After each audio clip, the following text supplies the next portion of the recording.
What's up, college football fans, quarterback fans? Welcome to another QB Spotlight video. And for those that have been following the channel since its existence, a little over a year or so, I apologize for the hiatus, if you will, right? We probably haven't done a video in about 1 or 2 months. This has been a really busy season for us, but college football is right around the corner, so we're going to dive back into this channel, right, and try to give y'all some just good quality quarterback content. So that's boring. No one cares why we haven't been posting. So let's go ahead and talk about the subject today, and that is Arkansas quarterback KJ Jefferson. And I want to talk about one of the questions that we get fairly often from Arkansas fans and just people in general when talking about KJ Jefferson, and that's what does he need to do to take the next step as a quarterback? And I don't think we can have a completely accurate answer, right, if I'm just being completely transparent, unless we were actually in the quarterback meetings, the quarterback rooms, the coaches meetings, right? So we can do our best to talk about what we think the read is or what we think the coach is trying to establish through KJ, but unless we're actually in that coach's office, we're just kind of guessing and speculating. So we're kind of doing the same today, but I think it's a bit more easier of an answer than complex. And I think it's kind of right in front of us, if you will. And I think it's something that he's capable of doing, and that is spreading the ball around. That's spreading the ball around to a multitude of receivers. And I feel like last year there were some negative comments about, Jefferson only using Treylon Burks, only throwing to him, this and that. And while I get it, one, he was pretty damn successful, and two, my response to that being kind of negative is this: when you have a future first round NFL draft pick, you use him, right? Two, if he can't be stopped, why would you change something, right? They were really successful in offense with Burks. It was hard for them to stop that connection, so why would you kind of veer from that and do something else?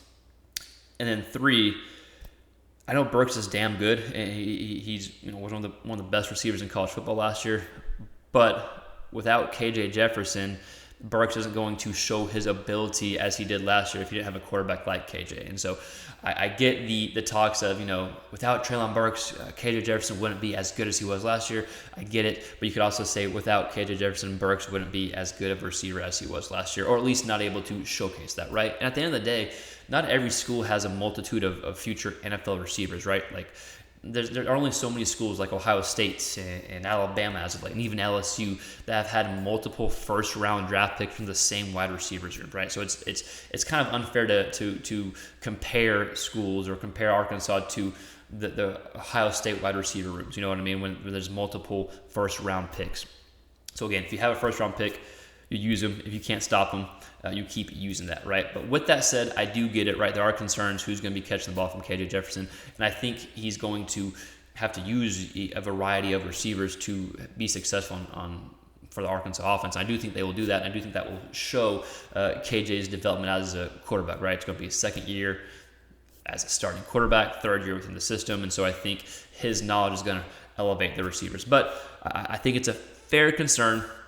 And so let's look at these numbers real quick. So KJ had 21 passing touchdowns last year.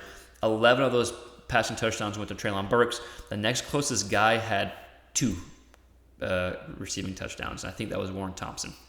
KJ threw for over 2,600 yards. 1,100 yards, went to Treylon Burks.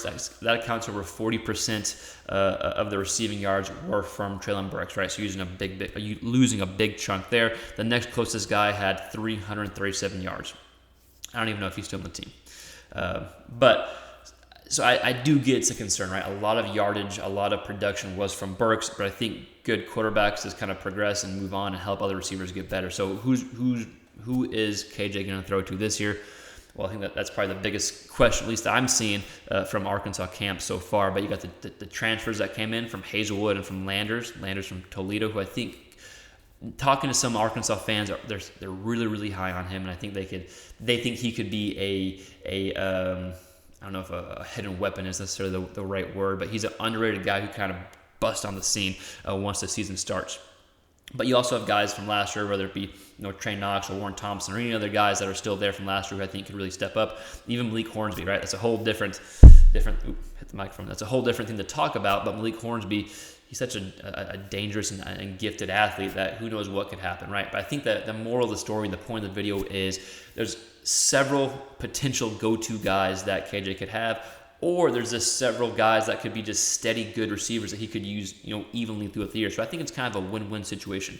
One, he uses everyone fairly evenly, right? Whoever's open, whoever is schemed open, that's who he uses. Or two, there could be a guy that really steps up and could be, a future NFL guy, and that KJ could rely on him more. Either way, it's a win-win situation. But I think I just wanted to make the video and talk about, the biggest question we get is his next development. I don't think it's that really, the biggest question we get is what does he do next, and how can he take the next step for that development? And I think it's doing exactly what he did last year, and then showcasing the ability, which I think he's capable of doing, to spread the ball around and get a lot of people involved in the offense. I think that's going to be tough for Arkansas's offense to stop. If they're able to do that, I think he's capable, and I think they will do that. So again, just a quick 5-6 minute video talking about KJ Jefferson's next steps, and I think it's fairly kind of right in front of us. Just spread the ball around. That's something he's capable of doing. I think that's something that he's going to do. But I want to hear from you, Arkansas fans, SEC fans, or just quarterback fans in general. What are your thoughts on KJ's next steps? And Arkansas fans, what are your thoughts on the receiving room? Right, I know practice has only been a few days, but there have been some reports out there. So I don't keep up with all that Arkansas news, so let us know any Arkansas news in the comments below, or any quarterback questions you may have. Let us know in the comments below. Let us know what other questions you have about whether KJ or any SEC quarterback. Let us know. We'll see you next time on the next quarterback-related video.